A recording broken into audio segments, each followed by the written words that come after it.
Hey guys, tonight we begin somewhere surprisingly social. Not a palace, not a battlefield, not even a quiet monastery where someone is dramatically uncomfortable on purpose. No, tonight we begin in a Roman public toilet. So go ahead, dim the lights, get comfortable, and take a slow breath. Maybe appreciate the fact that your bathroom is private, quiet, and does not involve a long stone bench shared with strangers who have opinions about your posture. Because tonight, we drift gently into the oddly communal, slightly questionable, and deeply underappreciated world of Roman toilet cleaners. And yes, that was a real job. Now, before your mind wanders too far into panic, relax. We are not here for anything intense, no horror, no drama. Just the slow, mildly uncomfortable truth that ancient civilizations were very advanced, and also, occasionally, very strange. So let us wander in. A Roman public toilet, or latrine, was not the small, isolated room you might imagine. It was often a large stone chamber, open, echoing, lined with rows of seats carved directly into stone benches. Picture a long bench with evenly spaced holes, no dividers, no doors, no polite distance, just a row of people, sitting, discussing the day. Because of course they were. Romans treated many things as social activities: bathing, dining, politics, and yes, even this. You might sit beside a merchant, a soldier, a man loudly complaining about taxes, another explaining how his cousin definitely deserves a promotion. Eye contact was optional, but not guaranteed to be avoided. And beneath these benches, water flowed constantly through shallow channels. A clever system. Running water helped carry waste away.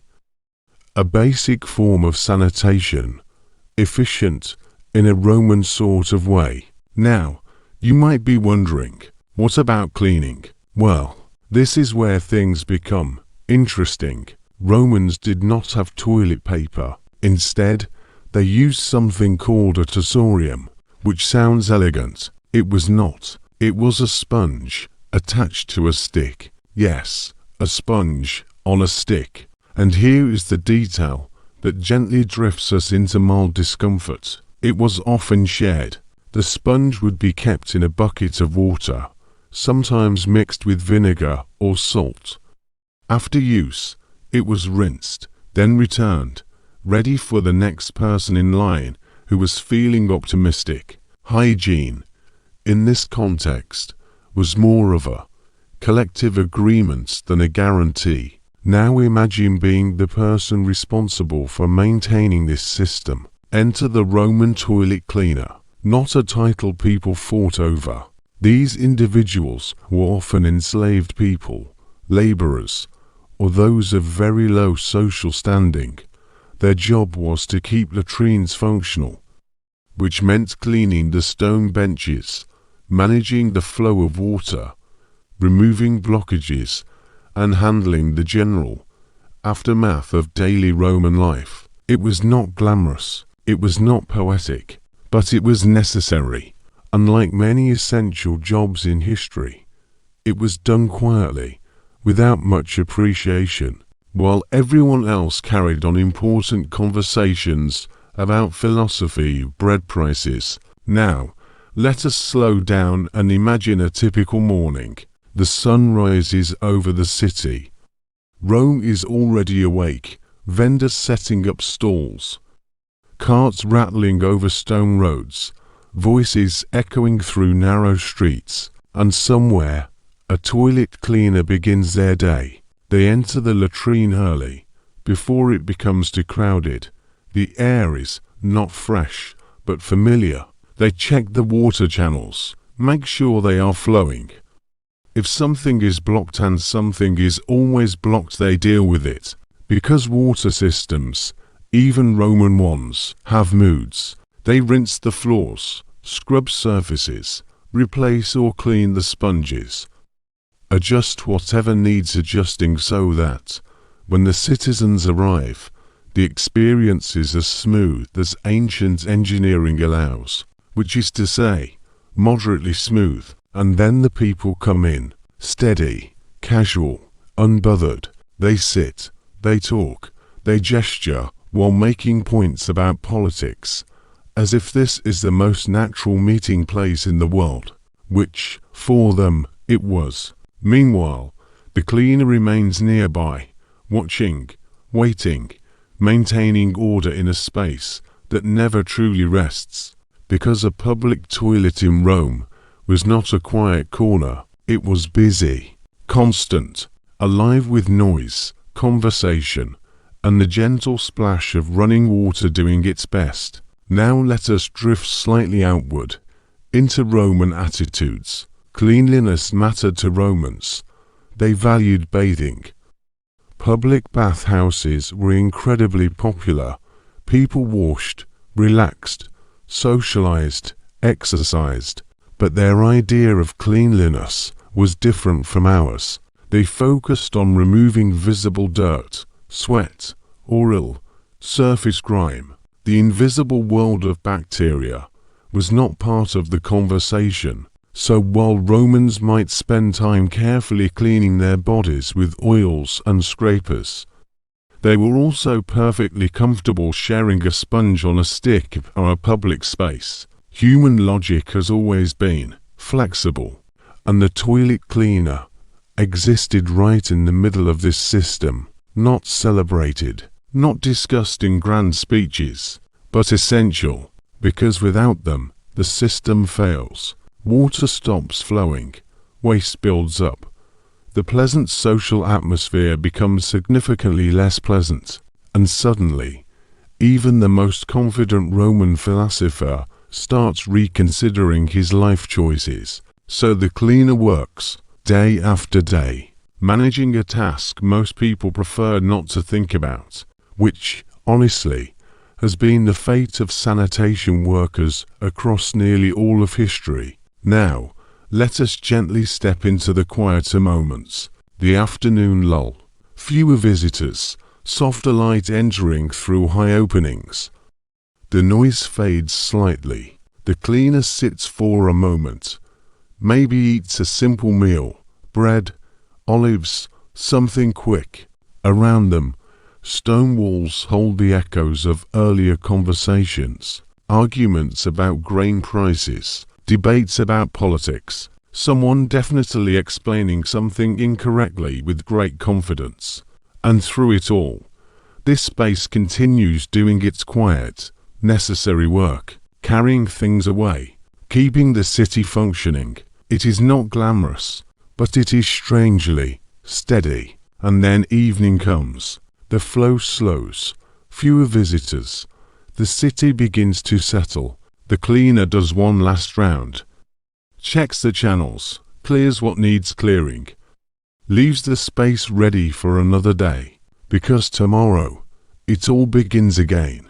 Same benches, same water, same conversations, probably, and the same quiet work in the background. Now let us float slightly upward, into the bigger picture. Rome was a vast, complex city. Roads, aqueducts, markets, baths, homes, temples, everything required maintenance. Everything relied on people doing jobs that were rarely praised. Toilet cleaners were just one part of this hidden workforce, but an important one, because sanitation, even in its simplest form, shapes daily life. Without it, everything else becomes harder, much harder, and yet, history rarely pauses to thank these people. Instead, we remember emperors, generals, philosophers. Meanwhile, someone in the background made sure the public toilet was usable, which, if we are being honest, is equally important on a day-to-day basis. Now, let us gently acknowledge something. This job was not chosen out of passion. It was assigned, required, necessary, and those who did it lived lives far removed from the comfort of Roman elites. They did not attend banquets. They did not debate philosophy in shaded gardens. They worked, quietly, consistently, in spaces most people preferred not to think about. And yet, their work supported everyone else. There is something quietly humbling in that. Now take a slow breath. Let your mind settle. Picture the stone room again, the benches, the flowing water, the soft echo of voices fading into the evening, and somewhere, a worker finishing their task for the day. No applause, no recognition, just a job done, and a city that continues to function because of it. In the next part, we'll drift a little deeper into Roman daily life, the people behind the scenes, the workers, servants, and overlooked roles that kept the empire running while emperors took the credit. But for now, rest easy. Your bathroom is private, your sponge is not shared, and no one is discussing politics beside you while you sit servant.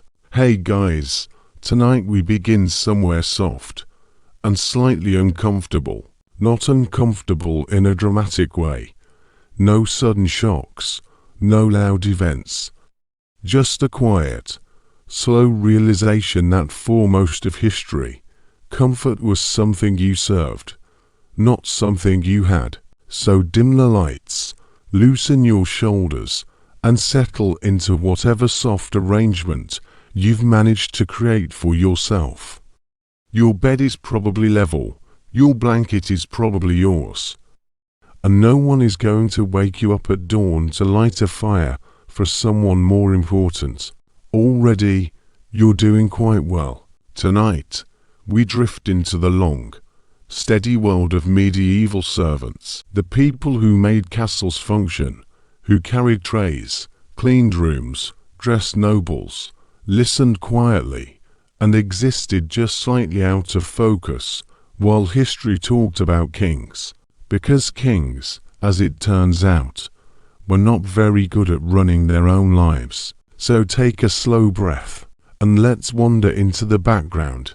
A medieval castle looks impressive from the outside.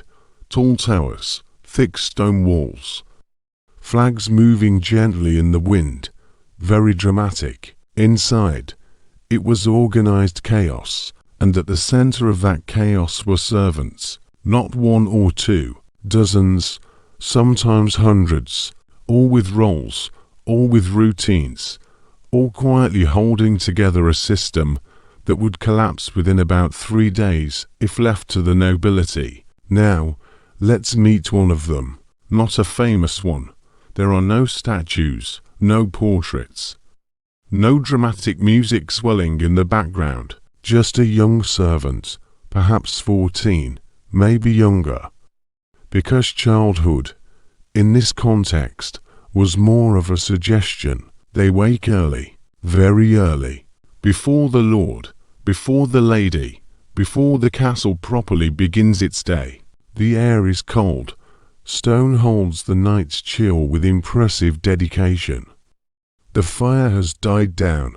The great hall is quiet in that heavy, slightly echoing way, and the first task begins, lighting the fire. This sounds simple. It is not always simple. Wood must be arranged, sparks coaxed, smoke managed.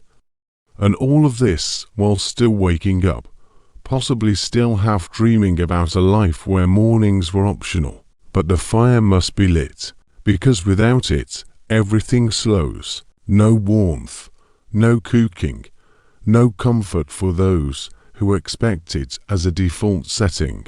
So the servant works, quietly, efficiently, and as the fire grows, the castle slowly begins to breathe again. Now let us gently expand the scene. Servants move through corridors, some carrying water, some sweeping, some preparing clothing, some already dealing with yesterday's messes that politely refuse to resolve themselves overnight. There is a rhythm to it, a routine, not rushed, exactly, but constant.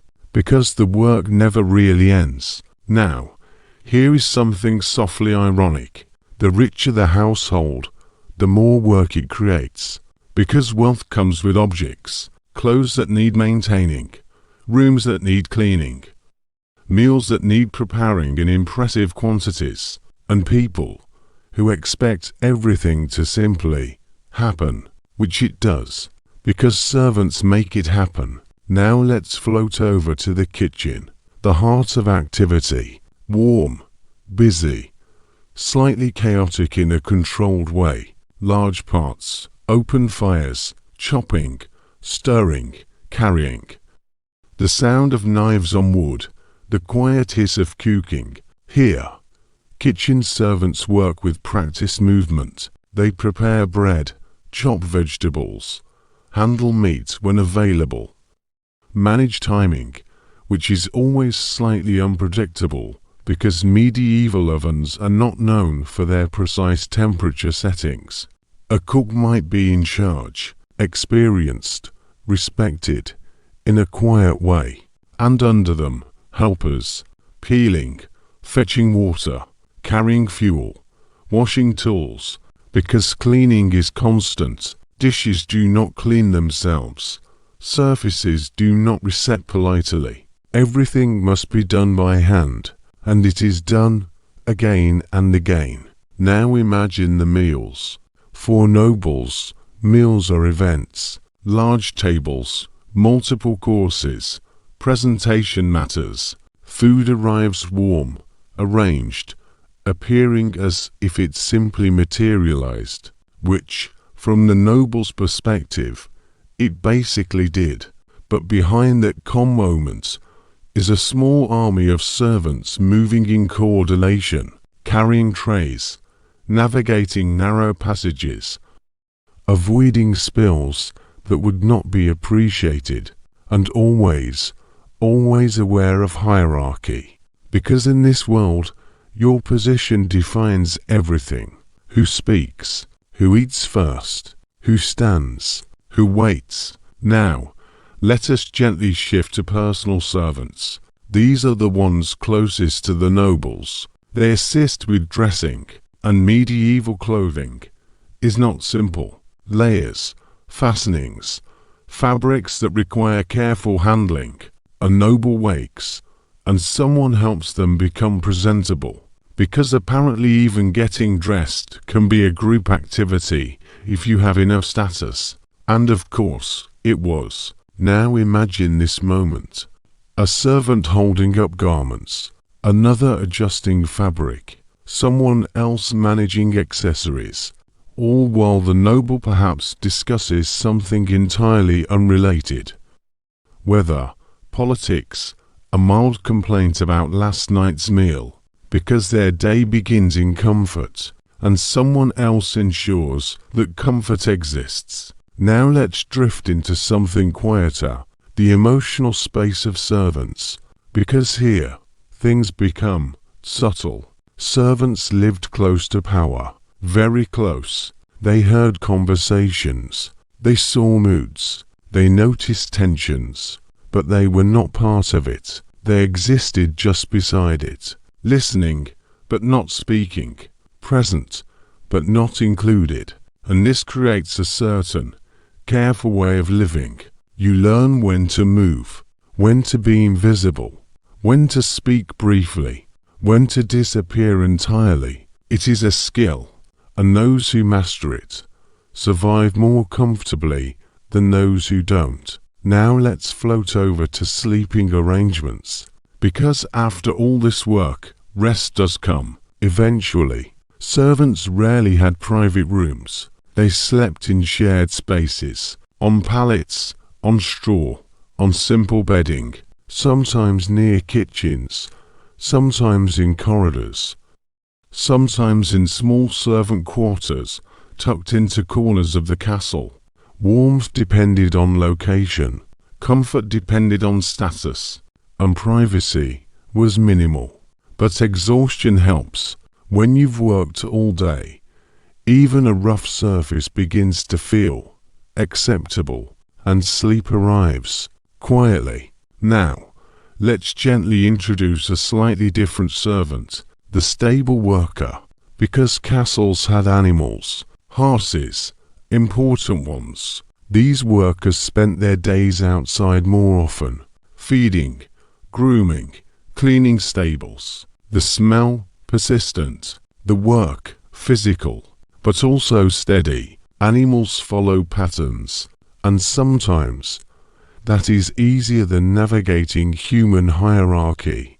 A horse does not care about your social rank. It cares if you feed it, which, honestly, feels refreshingly straightforward. Now let's glide toward another role. The chamber servant, responsible for rooms, cleaning, preparing beds, managing personal spaces, and yes, dealing with things we will describe gently. Because medieval sanitation was developing, let's just say, this job required a certain level of acceptance about reality, but again, necessary, because without this work, comfort disappears quickly, and nobles notice discomfort very quickly. Now, let's pause for a moment, take a breath, and notice something quietly interesting.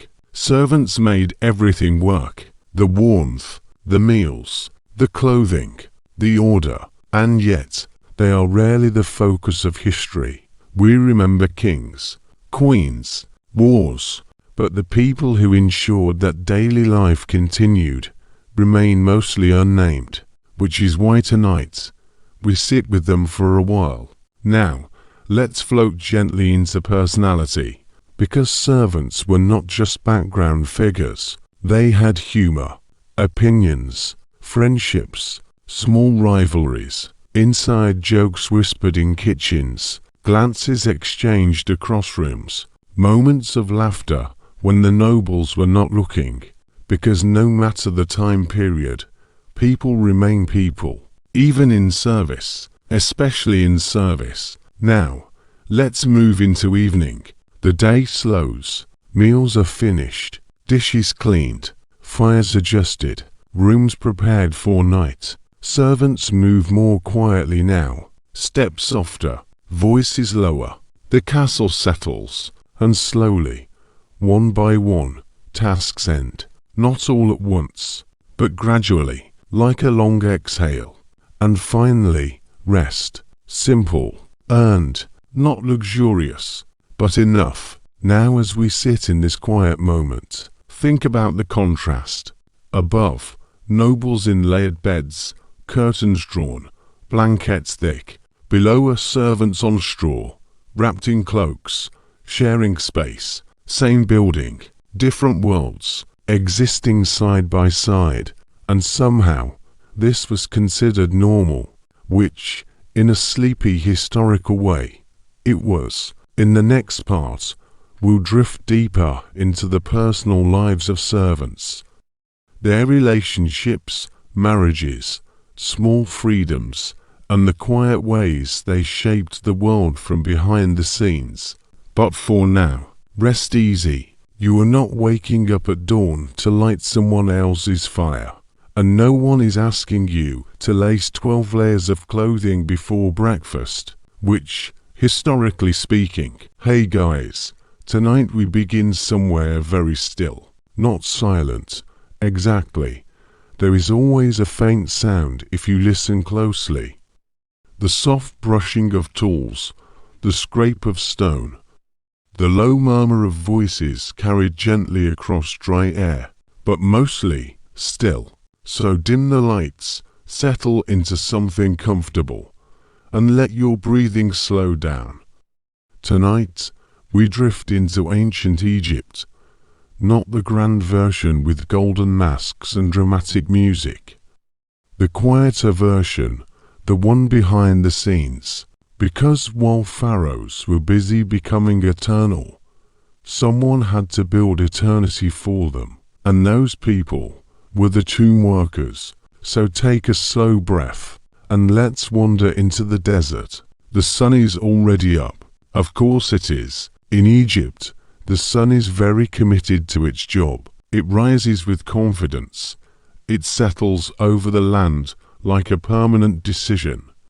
And by the time most people begin working, the heat is already noticeable. Now picture a small village, not a grand city like Thebes, not a palace, a workers' village, carefully organized, mud brick houses lined in rows, narrow streets, simple doors, a sense of routine built into every wall.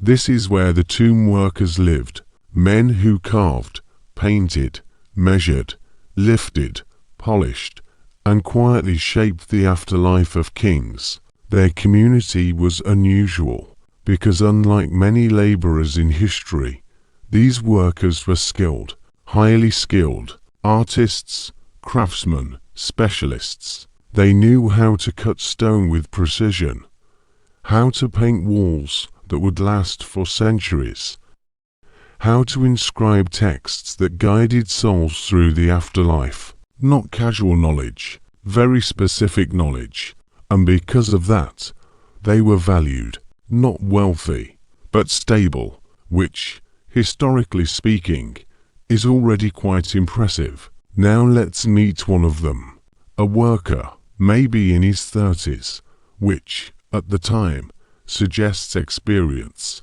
He wakes early. The house is small but functional, a few rooms, simple furnishings, a place for storage, a space for sleeping. His family is there, a wife, children, possibly extended relatives. Life is shared, privacy is flexible. He eats something simple, bread, maybe beer, because Egyptian beer was less a luxury and more a practical necessity. Hydration, calories, and mild comfort all in one. And then, work begins. Now here is something quietly interesting. Tomb workers did not walk casually to their jobs. They traveled to isolated desert sites, because royal tombs were not built in the middle of busy cities. They were hidden, carefully placed, tucked into valleys where the landscape itself seemed to lean inward, keeping secrets. So the workers leave the village. They move together, a group, carrying tools, supplies, quiet conversation. The desert stretches around them, dry, bright, endless in a calm, slightly overwhelming way. And eventually they arrive. The tomb. At this stage, it is not yet a finished resting place for a divine ruler. It is a project, a space in progress. Stone corridors partially carved, walls waiting for decoration, rooms mapped out according to careful plans, and inside, it is cooler, not comfortable, exactly, but a relief from the sun.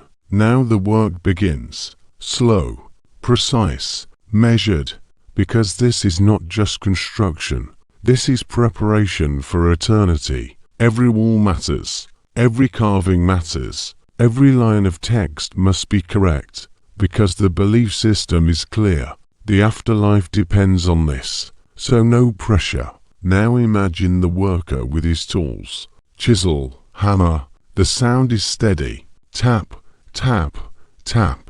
Not rushed, because rushing leads to mistakes, and mistakes are not ideal when building a king's eternal home. Nearby, another worker paints, carefully applying pigments, reds, blues, yellows, colors that have meaning, scenes of daily life, offerings, gods, journeys beyond death. Everything has purpose, even the smallest detail, and overseeing it all, supervisors, officials, scribes, recording progress, managing supplies, ensuring standards, because this is royal work.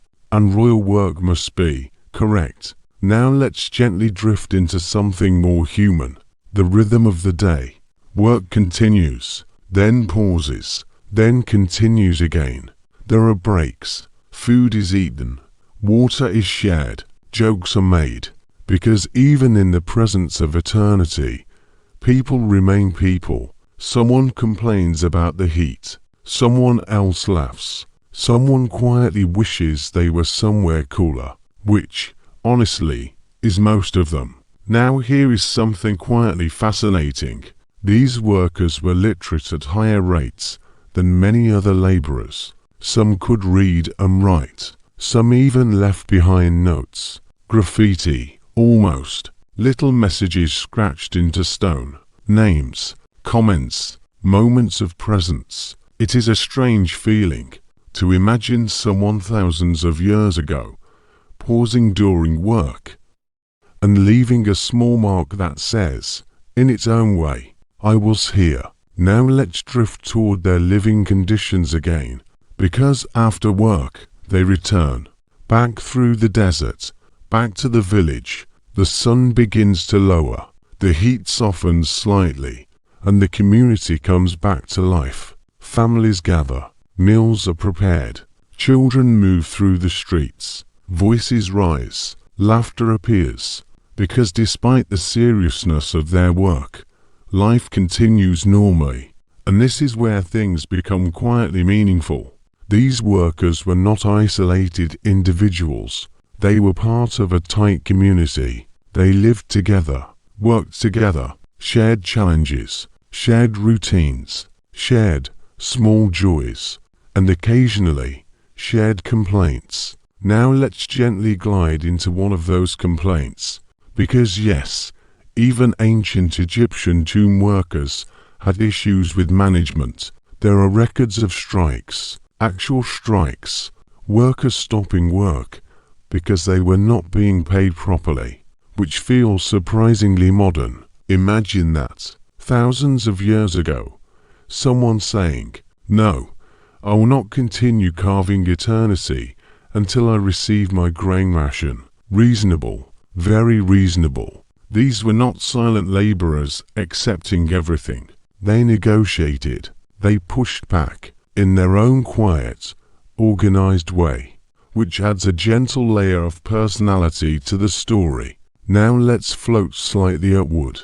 Consider the irony. These workers spent their lives building tombs for immortality, creating perfect resting places for kings who would be remembered forever.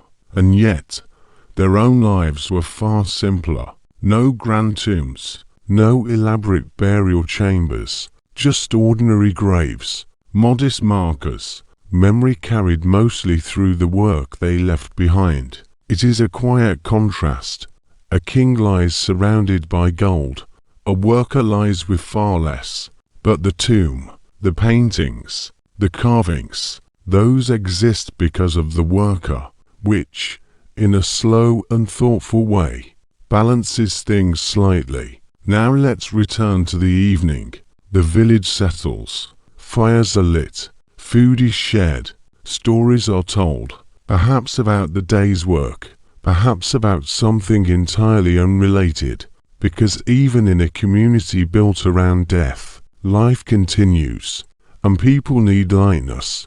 They need moments that are not about eternity, just about today. Now imagine our worker again. He sits, tired, but not overwhelmed, hands worn, body used to labor.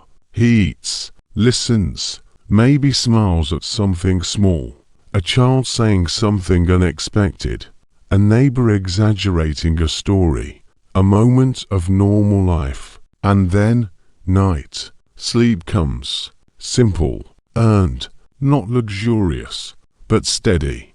And tomorrow, it all begins again.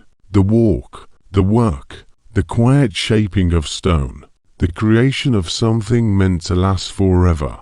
Now take a slow breath. Let the image settle. The desert, the tomb, the steady rhythm of tools, and the quiet presence of people doing careful work, not for fame, not for recognition, but because it is their role, their place in a system larger than themselves. In the next part, we'll drift deeper into their personal lives, their families, beliefs, small dramas, and the strange reality of living beside death while building for it every day.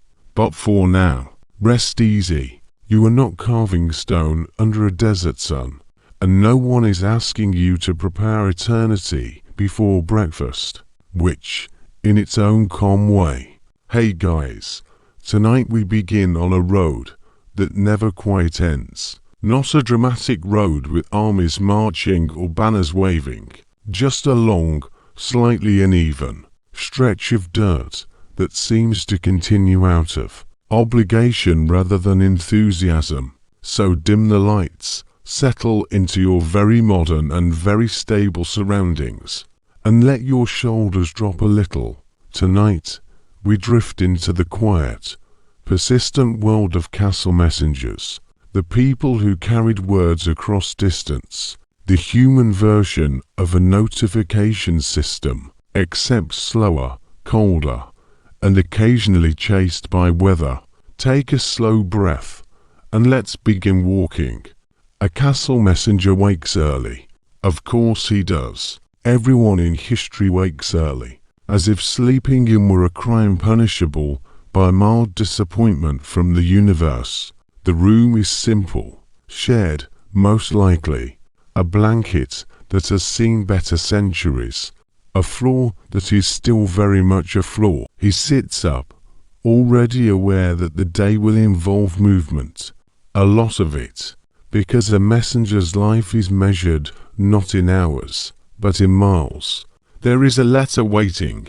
There is always a letter waiting, sometimes several, rolled parchment, sealed with wax, marked with importance, not because the message is necessarily exciting, but because someone important believes it is, and that belief alone is enough to send another human being walking across fields, forests, and questionable bridges. He eats something small, bread, perhaps, maybe a drink that is technically ale, but emotionally closer to water. Then he prepares cloak, boots, satchel, the essentials, nothing decorative. A messenger does not need to look impressive. He needs to arrive. Now, here is something quietly interesting.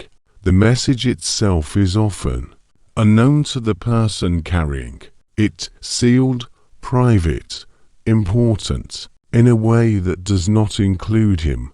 He is trusted with delivery, not with knowledge, which creates a certain kind of distance. You carry urgency, but you do not share in it. You move through the world holding someone else's concerns, and then he leaves. The castle behind him is still waking, servants lighting fires, kitchens beginning their steady rhythm, nobles somewhere inside, possibly still in bed, possibly already planning something that will require another letter tomorrow.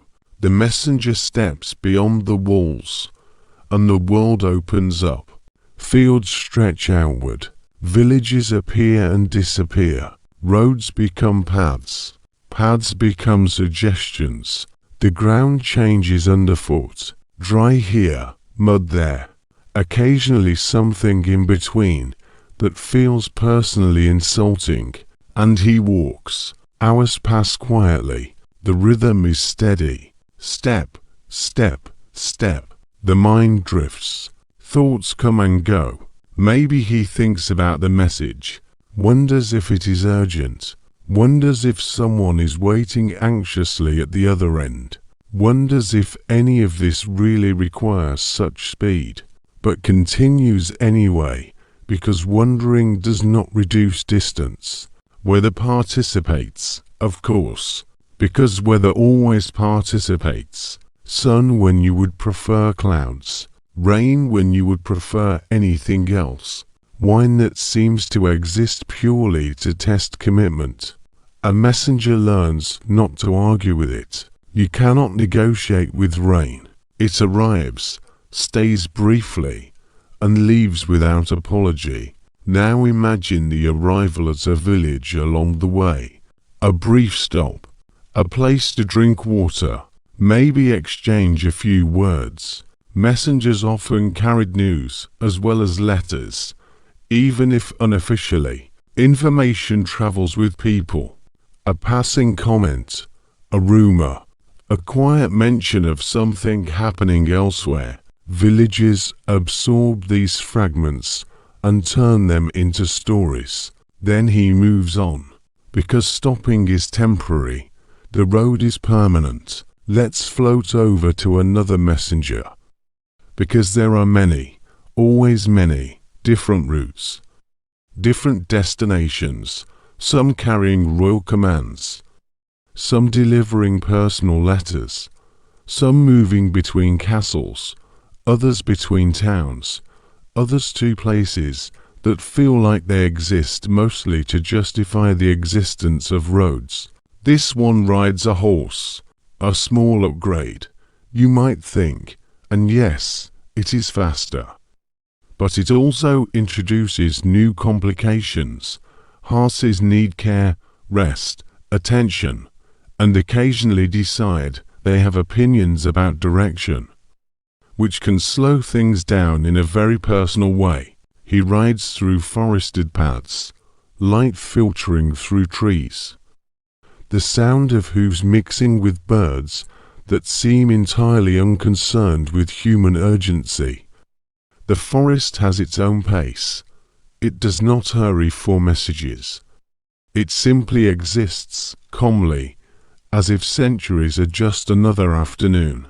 The messenger continues. Now let us gently step into the purpose behind all this movement. Messages in medieval times mattered because communication was slow. Decisions depended on information. Orders required delivery. News shaped action. Without messengers, everything becomes delayed. And delay, in a world already moving slowly, feels significant. Kings depended on them. Lords depended on them.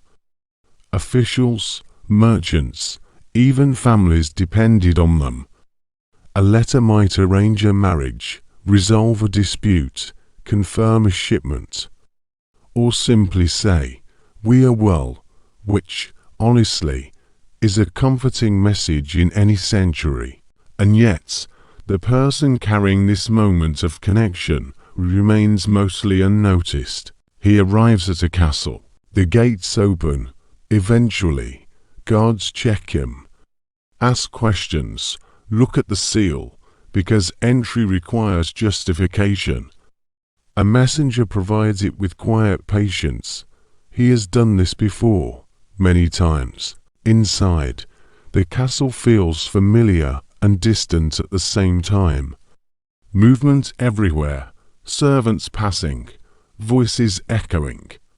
The same organized chaos we've drifted through before. He delivers the message. A hand takes it. A nod, perhaps. Maybe a coin if the system is feeling generous. And then he waits. Because sometimes there is a reply. Of course there is a reply. There is always a reply. And so the cycle continues. Now let's drift into something softer. The inner life of a messenger. Because long journeys create space for thought. A lot of space, miles of it. He notices things, small details. The way a certain tree leans, the sound of a stream in a quiet place, the pattern of clouds that seem to repeat across days. He becomes familiar with routes, with places that do not change, with distances that become almost personal. He knows where the ground dips, where the road narrows, where the wind tends to argue more strongly, and in this familiarity there is a kind of quiet comfort, because while the world of nobles shifts with decisions, alliances, and occasional emotional overreactions, the road remains steady, predictable, unimpressed. Now let's gently introduce a royal figure, a lord. Not particularly remarkable, but confident in the way that comes from inherited importance. He sits in a chamber, reading a letter that has just arrived. He frowns slightly. Of course he does.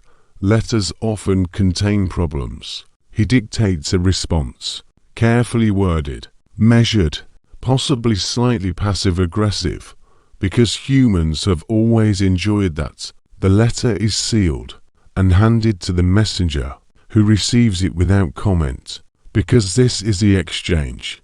Power creates messages, messengers create movement, and the system continues. Now let us float into evening again.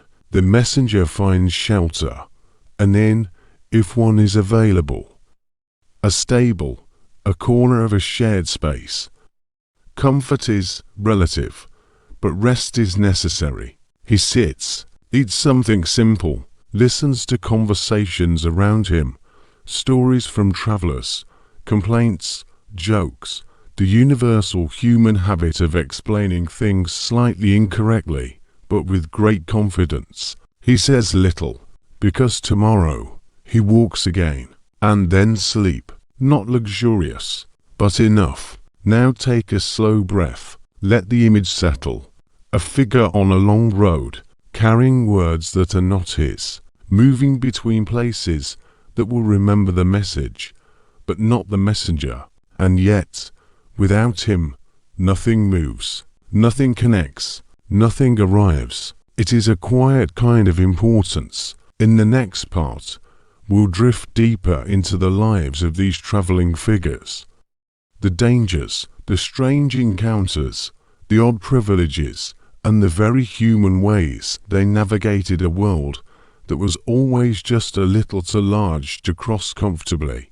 But for now, rest easy. No one is handing you a sealed letter at dawn, and no road is waiting outside your door, which, in its own calm and modern way,